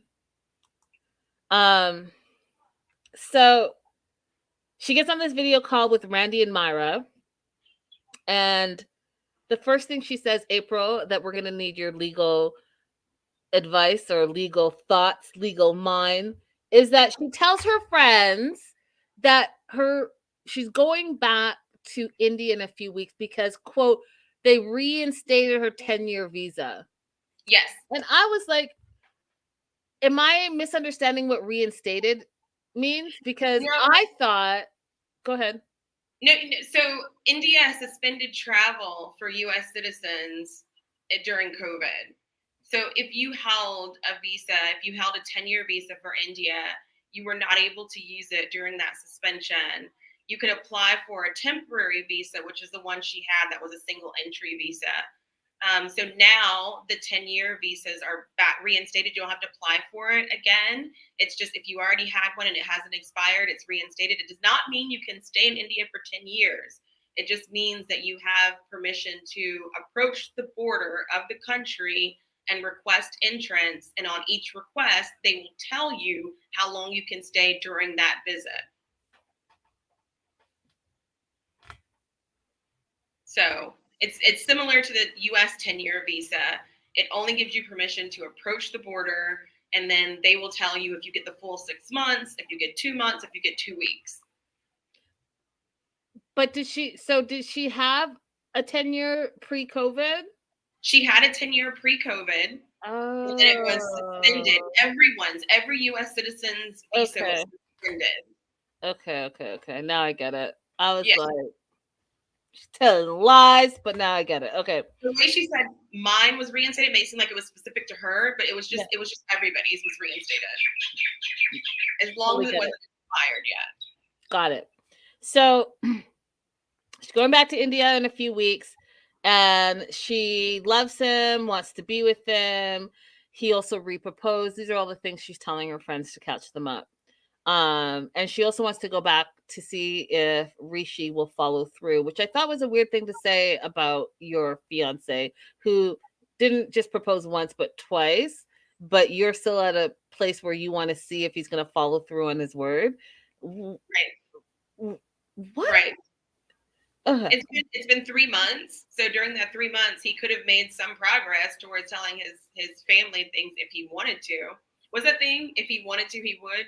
Right. If they want to, they will. If they want to make time, they will. Right. All the things. Okay. So Jen feels like Rishi hasn't done anything too shady. And Randy is where Randy bucks up. Now, Randy, in my opinion, is way too invested in her friend's relationship. So Randy feels like Rishi is a terrible person. There's red flags all over the place. She reached out to him, and she feels like he was hitting on her with those first messages, and then said that she thinks he's shady and given all the red flags, and here's why. So Randy asked him, let me see a picture. And Rishi sends this picture of him like buck naked, basically in a towel. And just FYI, YouTube, I'm not showing a buck naked person. This person is not buck naked. So don't come for me. I'm not inciting anything. This is all for educational purposes only from TLC. I'm showing a TLC screenshot. So don't come for me. Thank you very much. That being said, Randy says, let me see a picture. And I think what I don't like about this, April, is the fact that she egged him on. He didn't just send the picture to her. He didn't say, hey, baby, this is Rishi. She asked him for a photo. Now, was it right for him to send this specific photo? Probably not. But he's also, don't forget, he has the I'm a male model / trainer mentality. And these are the type of pictures that they send. Did she offer him a modeling job? Well, let's get into that. So she said that she was going to be in Jaipur. She said that she was a model herself. And he said, but you were saying that you have a meeting with your agent. That's what he said to her, because she told him that she's coming to Jaipur to do some type of modeling. And then she says, yes, but not until I arrive in Jaipur in a few weeks. Then she asked him for a second time, let me see a picture. So she asked him twice for a picture, under the assumption that she too is also a model, April. Now let's go back to this, because listen, every other person in Los Angeles is a model. I know that this is model behavior. Okay. Modeling pictures, the guys are going to show you like their shirt. The girls are going to show you like a cute little outfit. They're all models, and this is model behavior. I personally, especially when you keep saying, let me see a pic, send me a pic, send me a pic. If you already know this person's a model and you're a model as well, then you're changing your modeling pictures, April. I guess as a person who's outside of that culture, it doesn't make any sense to me. If this person is not explicitly offering you a job, then what are they supposed to be doing with that picture? Showing that how beautiful you are as a model. Okay, this is a culture that I don't understand then, because I can't think of any reason why I would send myself in that state of untrust to anybody just because they asked. As a matter of fact, people ask me all the time, and I don't. I know, but this is okay. So I get what you're saying, and I think as women we all get that. Like, send me a pic, send me a pic, send me a pic. Yeah. Right, and 9 out of 10 times we don't. But I'm just saying, like in the model community, it's not irregular to be like showing your modeling pictures to each other. That being said, Randy's really in it, and Randy's like, he is flirting with me, he's trying to get with me. And then here's the thing that I don't know if it's like an age thing. But they keep using catfish as the word. And it's not catfish. It's not catfish. And do you guys know what catfish means? Because I do not know what catfish means. You just sliding into someone's DM as yourself and then telling someone that you're a model is not catfishing. It's not. So can we stop saying it's catfishing, because it's making me feel like you guys are two old Bettys that are trying to use like the hip term of the day, but you don't know what it means. And it's they are in fact two old Bettys who are using the wrong terminology and don't seem to care to fix it. So what she said. So Jen decides that she doesn't care about any of it. She doesn't care whether it's true or not, whether he was being inappropriate or not. It's not enough for her to break up with him. It's not enough for her to confront him. It's not enough for she's going to India come hell or high water. She believed Rishi in the past when Rishi said he was faithful to her in those last 2 years, even though April and I talked about it. He didn't actually say, yeah, I've been faithful. He went all the way around her question. I was busy. Yeah. Yeah, but didn't actually say he was faithful. And then, even though Jen says she's so disgusted about this topless photo, she's still going, and she still loves him, and she still wants to see where this is going to take her. So she's not going to end her relationship over it, and she's heading back. And this is the other part that irritated me. So when you were originally talking to your friend, you said that you had been back for 3 months, and then all of a sudden, mid-segment, you're heading back to India after 4 months. So has it been another month since you filmed? Because you're making it seem like it was just the other day, because in the car on your way to the airport, you tell your sister-in-law that it was just the other day that you were talking to your friends. So like, now I'm like, what's the time frame? Is that a bad edit? Was it 3 months? Has it been 4 months? Was it the other day? Now my mind's there, April, instead of like being in the storyline. I'm like trying to figure out, okay, what is this? When did this all happen? How long have you been back? Yeah, I noticed that there was some issues with the time consistency there. And I was thinking, if she was people who like something is 3 months and 2 weeks, and sometimes she's going to say 3 months and sometimes she's going to say 4 months. And is she one of those people who thinks that a minute can be like 3 days ago, a minute ago, and it was really like 3 days? Is she one of those people? I don't know. Well, yeah, maybe that could be it. So she is heading to the airport with Tara. She says bye to her brother Charles. I was really disappointed that they didn't have him talk more. And I know it's because he sounds like Tim, and we all love it. We want him to just continue to talk so we can be like, oh my God, is that Tim? But I feel like they've like totally scaled down his lines, and I'm not impressed. Anyways, they say their goodbyes also with her mom, Donna. Tara drives them to the Tara drives Jen to the airport. And don't think I didn't see that shade that the mom was like, oh, you'll be back. Okay. That's why we're not even coming to the airport this time, because you'll be back.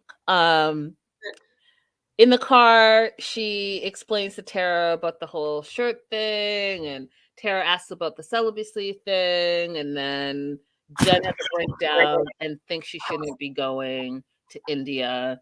And, girl, follow your gut instinct.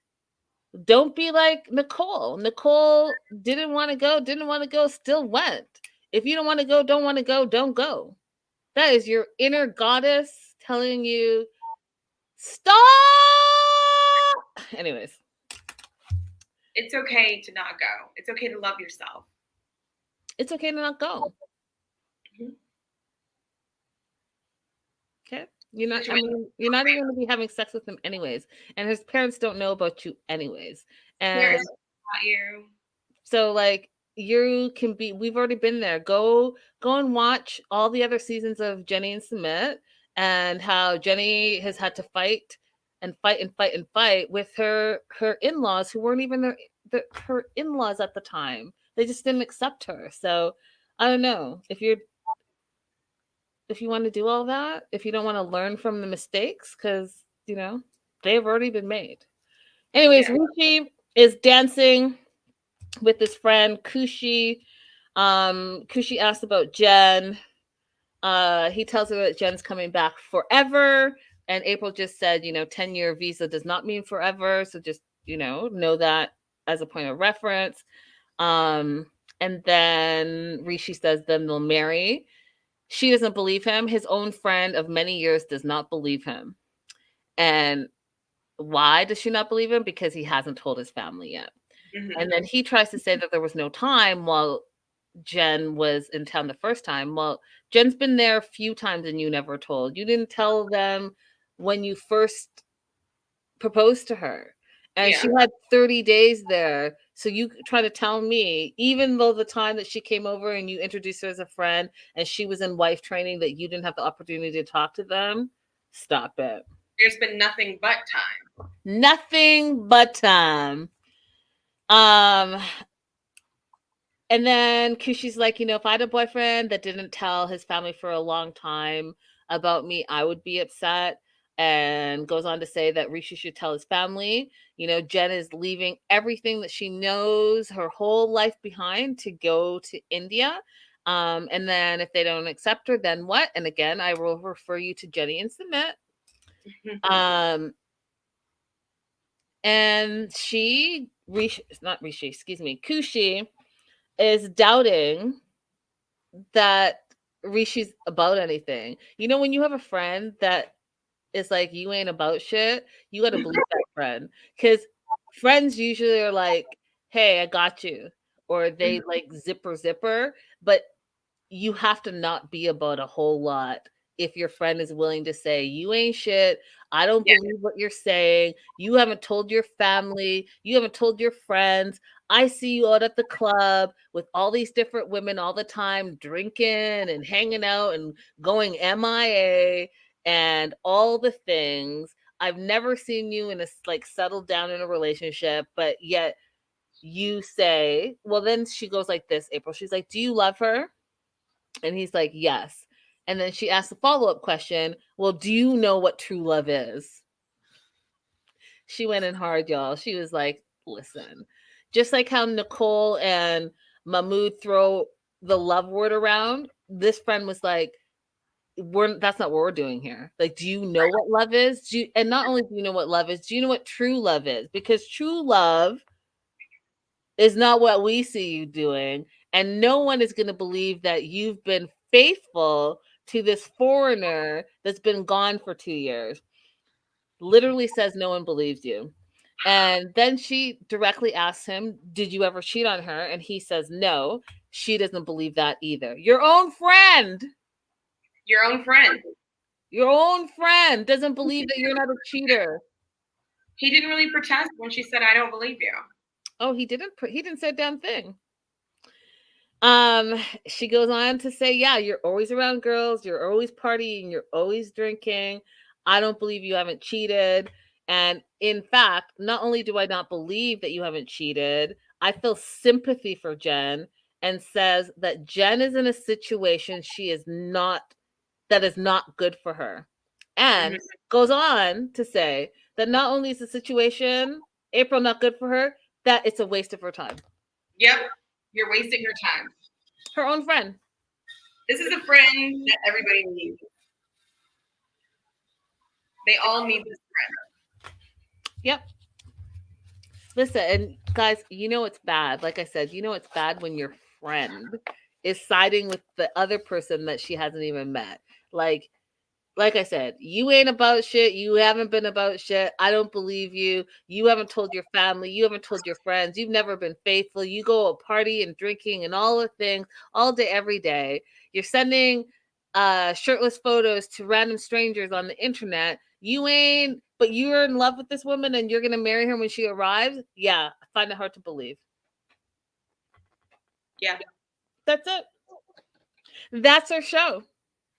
Any last parting words, April? Maybe we see the sunset one more time. Oh, geez. You know, I'll walk down as far as I can. Okay. Connection. Let's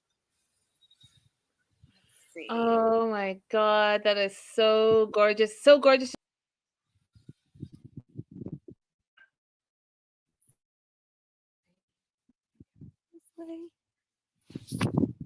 You guys, this is where I'm going to be for the next probably 2 hours. I'm just going to sit out here and reflect on life and myself. Oh my God, so gorgeous. Enjoy it, April. You deserve it. You guys, she will be posting her trip to Fiji on her YouTube page, Holloway Legal. Go ahead and follow her there. She's giving great travel tips. Travel trips or travel tips? Travel Either or. tips. Either Yeah. or. So if you want to know anything about Indonesia, Morocco, this trip to Fiji, anywhere that I've been over the past 2 years is on that page. Beyond 2 years, it's all on my Instagram. But Turkey, Indonesia, and Morocco and Fiji will be on my YouTube.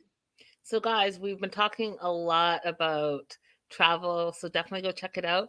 Make sure you guys hit that like button down below and subscribe, and then head on over to April's page and subscribe there and have your travel luxury. Go and see. Anyways.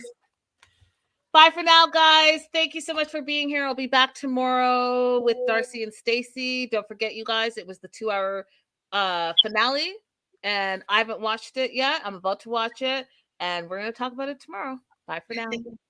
Bye-bye.